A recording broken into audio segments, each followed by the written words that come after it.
Hello, this is Sally's Book Club. Tune in daily for global literary treasures curated just for you. Today's featured book is Swindled: The Dark History of Food Fraud, subtitled From Poisoned Candy to Counterfeit Coffee. Modern food safety issues keep emerging.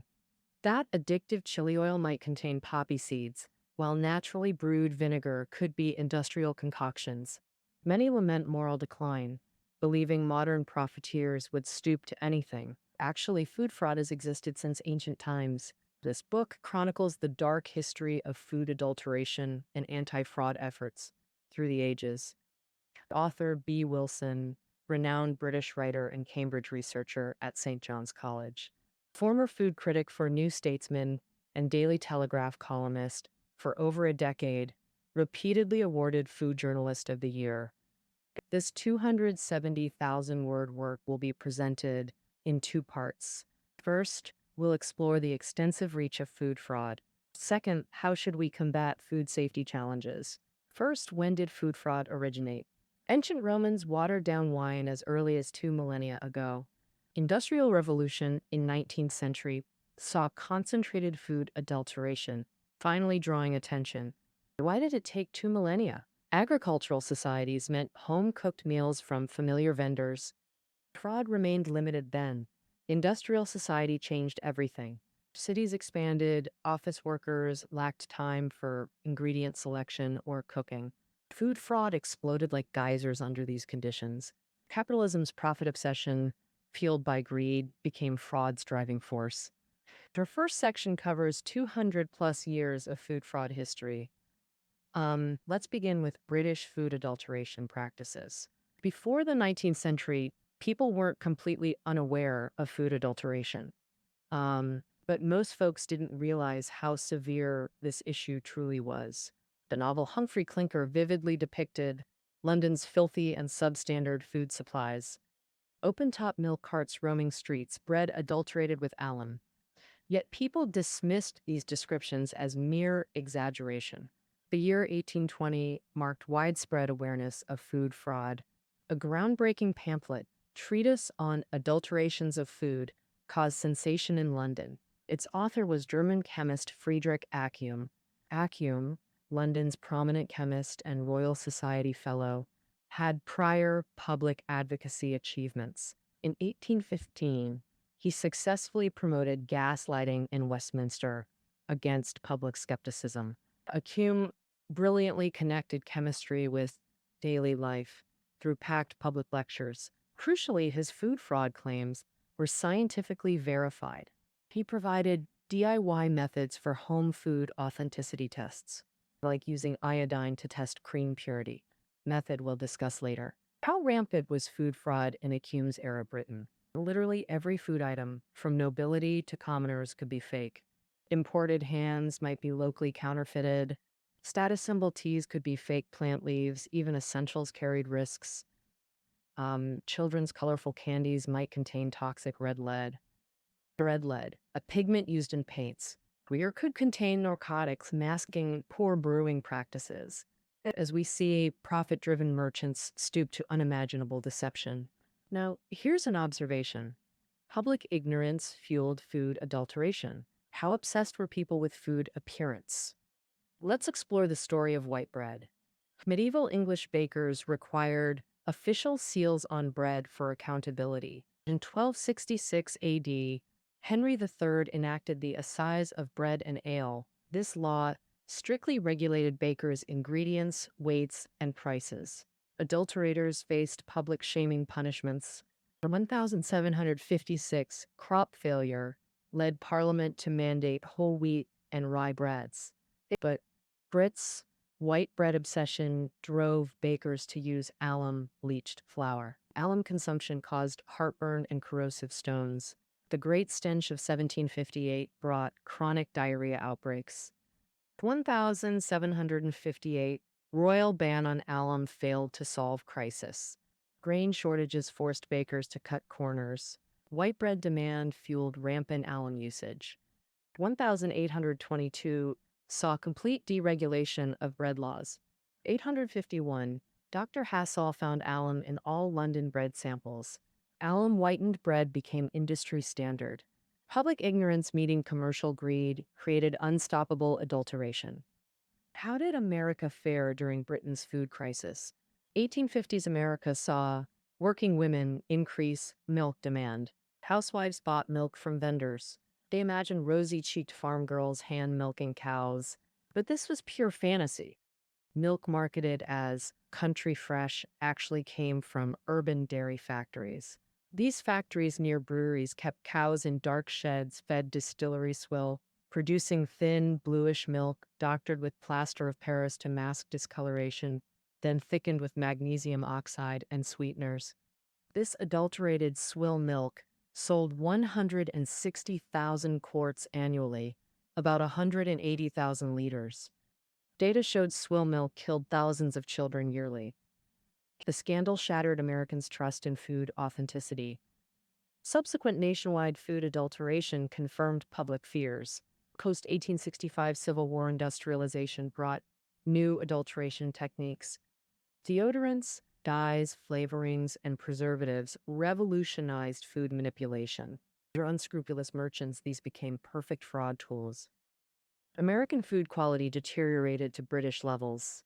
Food safety efforts now faced chemical additives and synthetic foods. Preservatives became most problematic. Chemical additives. Preservatives enabled longer shelf life and reduced spoilage risks. By late 19th century, preservatives became dietary staples. Tasteless preservatives led to unchecked overuse. In 1897, Chemical Board Chairman Harvey Wiley warned about salicylic acid's digestive damage. Wiley became leading anti-additive campaigner. His experiments proving preservative toxicity alarmed the public. Early 20th century novel exploded additive fears nationwide. Upton Sinclair's The Jungle exposed horrific meatpacking conditions. Sausage ingredients included rotten meat with rats scampering over piles, masked by additives altering color and smell.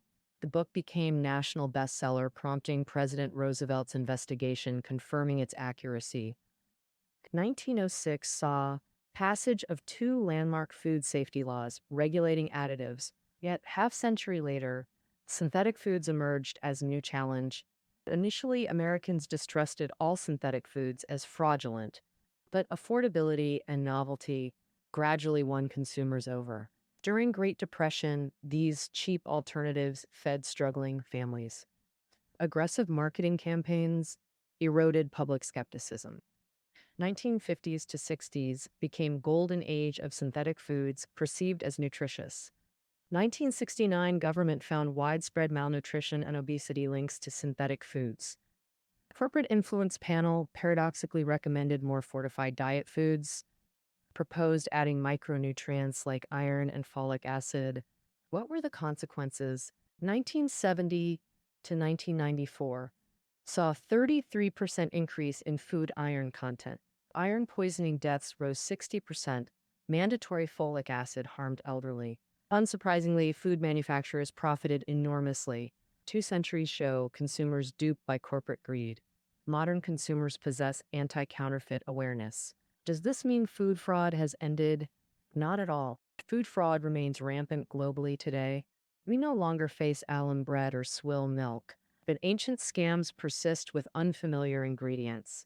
True saffron requires 200,000 flowers per pound, often adulterated with marigold petals or honey weighted. This fraud continues into 21st century. Even luxury London restaurants get fake saffron. Tourists can't tell the difference. Modern fraud uses stealth additives. We've known trans fats cause heart disease since 1990s. 2003, Oreo lawsuit forced industry changes.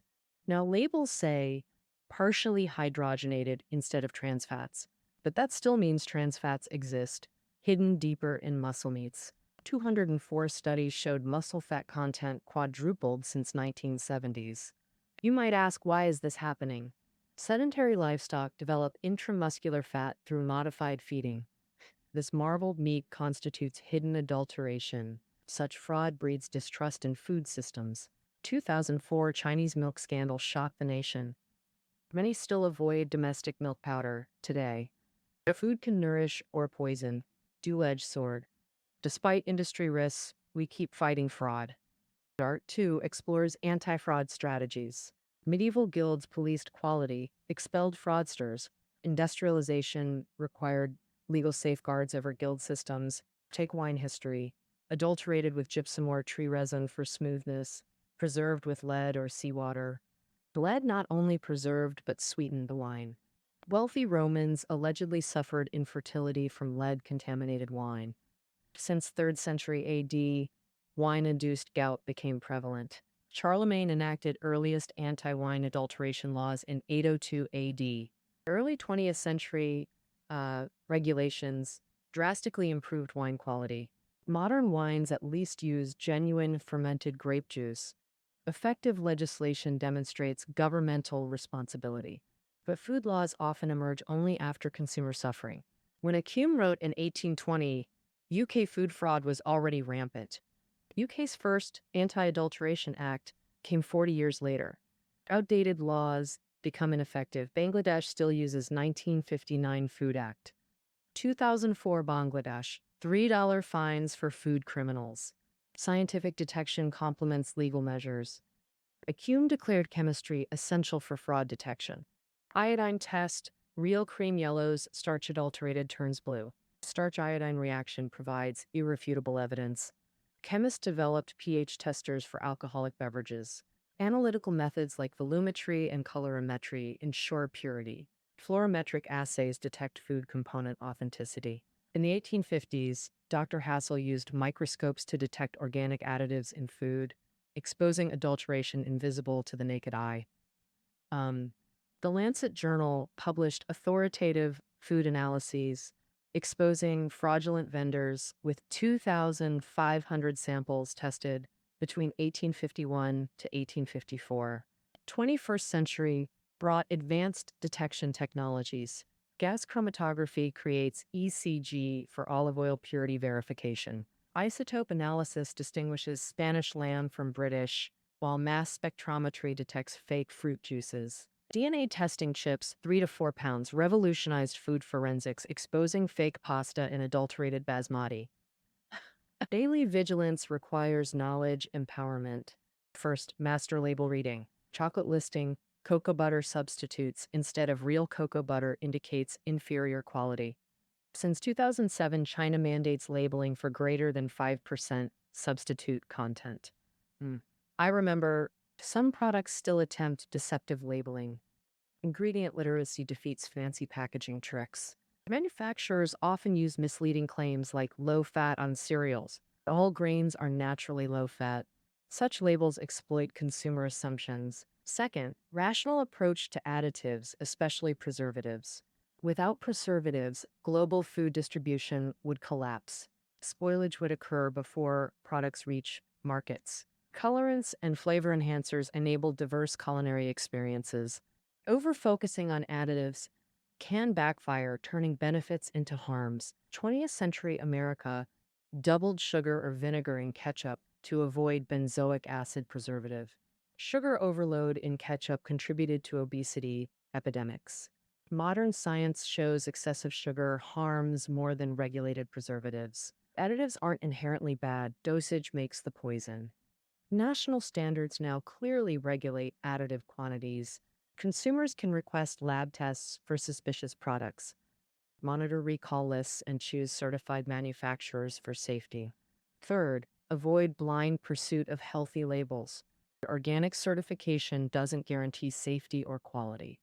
Some organic eggs just mean slightly larger cages. Verify claims through supply chain transparency. Natural doesn't equal perfect safety. Paracelsus's adage, all things are poison, dosage determines toxicity. Carrot juice benefits turn lethal in excess. Basil Brown's 1974 vitamin A overdose. Remember, no dosage context means pseudoscientific claims. Maintain balanced dietary habits against food fraud. Choose natural foods from trusted suppliers when possible. Trust your senses. Fresh fish sheen, rice aroma never lie. This concludes our exploration of Swindled. Key takeaways available below. See you tomorrow.